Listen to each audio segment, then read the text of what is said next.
തമിഴക വെട്രിക്കഴകം സ്ഥാപകനും മുഖ്യമന്ത്രിയുമായ C Joseph Vijay ഉൾപ്പെടെയുള്ളവർക്ക് Madras ഹൈക്കോടതി വ്യാഴാഴ്ച നോട്ടീസ് അയച്ചു. നിയമസഭാ തെരഞ്ഞെടുപ്പിൽ വോട്ടർമാരെ സ്വാധീനിക്കാൻ കുട്ടികളെ ഉപയോഗിച്ചതുൾപ്പെടെയുള്ള അഴിമതി ആരോപണങ്ങൾ അന്വേഷിക്കാൻ തെരഞ്ഞെടുപ്പ് കമ്മീഷന് നിർദ്ദേശം നൽകണമെന്നാവശ്യപ്പെട്ട് സമർപ്പിച്ച ഹർജിയിലാണ് ഹൈക്കോടതി നടപടി.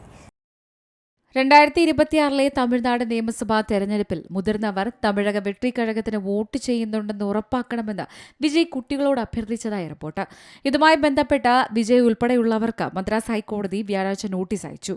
തെരഞ്ഞെടുപ്പ് കമ്മീഷൻ അന്വേഷണത്തിന് ഉത്തരവിടണമെന്ന് ആവശ്യപ്പെട്ട് മദ്രാസ് ഹൈക്കോടതിയിൽ ഒരു പൊതുതാൽപര്യ ഹർജി ഫയൽ ചെയ്തിരുന്നു. കഡലൂർ ജില്ലയിലെ ഭുവനഗിരി സ്വദേശിയായ അഭിഭാഷക വാസുകി മദ്രാസ് ഹൈക്കോടതിയിൽ പൊതുതാൽപര്യ ഹർജി ഫയൽ ചെയ്തത്. അടുത്തിടെ സമാപിച്ച 17ാമത് തമിഴ്നാട് നിയമസഭാ തെരഞ്ഞെടുപ്പിൽ തെരഞ്ഞെടുപ്പ് പ്രക്രിയയുടെ പവിത്രതയിൽ വിട്ടുവീഴ്ച ചെയ്യപ്പെട്ടു.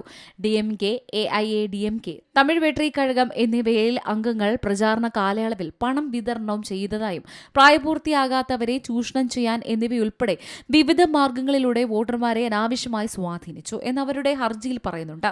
2026 ഏപ്രിൽ 21 ചെന്നൈയിലെ YMCA ഗ്രൗണ്ടിൽ നടന്ന തെരഞ്ഞെടുപ്പ് പ്രചാരണത്തിനിടെ TVK സ്ഥാപകൻ വിജയ് നടത്തിയ പ്രസംഗത്തിൽ കുട്ടികളോട് മാതാപിതാക്കളെ തന്റെ പാർട്ടിക്ക് വോട്ട് ചെയ്യാൻ പ്രേരിപ്പിക്കണമെന്ന് ആവശ്യപ്പെട്ടതായി വാസുകി തന്റെ ഹർജിയിൽ ആരോപിക്കുന്നു. Print media, digital media, social media പ്ലാറ്റ്ഫോമുകൾ എന്നിവയിൽ ഈ പ്രസംഗം വ്യാപകമായി പ്രചരിച്ചിരുന്നുവെന്നും പ്രായപൂർത്തിയാകാത്ത കുട്ടികളെ തെരഞ്ഞെടുപ്പ് സ്വാധീനത്തിനുള്ള ഉപകരണങ്ങളായി ഉപയോഗിക്കുന്നതിനെക്കുറിച്ചുള്ള പൊതു ചർച്ചയ്ക്ക് കാരണമായെന്നും അവർ പറയുന്നു. വിജയുടെ പ്രസംഗത്തിന് ശേഷം വോട്ട് ചെയ്യാൻ കുട്ടികൾ മാതാപിതാക്കളെ സമ്മർദ്ദം ചെയ്യുന്ന വീഡിയോകൾ പ്രചരിച്ചിരുന്നു. ആരോപണങ്ങൾ ECIയും CEOയും ഉടൻ അന്വേഷിക്കണമെന്ന് അവർ ഹർജിയിൽ പരാമർശിച്ചിട്ടുണ്ട്. കേസ് കൂടുതൽ വാദം കേൾക്കുന്നതിനായി ബെഞ്ച് മെയ് 29 മാറ്റി. News desk C Malayalam news. ഏറ്റവും പുതിയ വാർത്തകളും വിശേഷങ്ങളും വിരൽത്തുമ്പിലറിയാൻ സി മലയാളം ന്യൂസ് എല്ലാ ഡിജിറ്റൽ പ്ലാറ്റ്ഫോമുകളിലും ലഭ്യം.